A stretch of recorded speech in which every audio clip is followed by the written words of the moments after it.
tutorial, I'll be showing you how to make use of the Photoshop portable and how to use the Photoshop to edit the size of an image to suit the website template.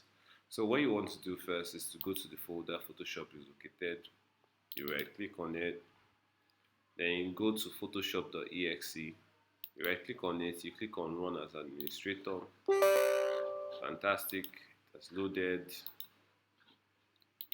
Now, what you want to do next is click on File, click on Open, and we locate the image I want to edit. And you go to this file here. So first thing we want to do is to modify this this image to the right size, and you do that by clicking on Image, and you click on Image Size, and you change it to 1440, and you leave the height the way it is, and you click on OK. The next thing you want to do is to click on File, New, and you change the title to maybe Nuko. Now in this place, it has to be in pixels. You change the width to 1440, and you change the height to 550,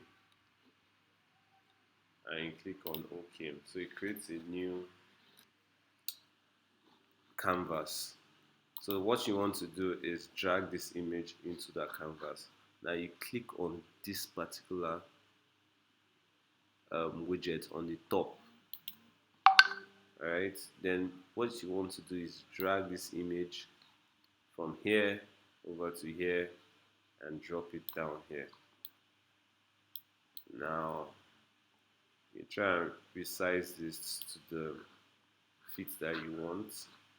Once you've gotten a suitable size, you click on File and you click on Save As, and you want to save as JPEG or PNG.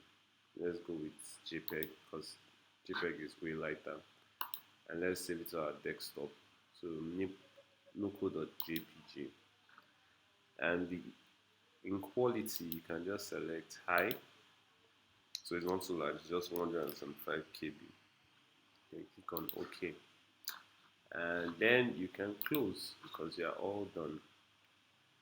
Do you want to finish the notebook? Yes. No need, I've already saved it, so I can just click on no, and we're done. Thank you.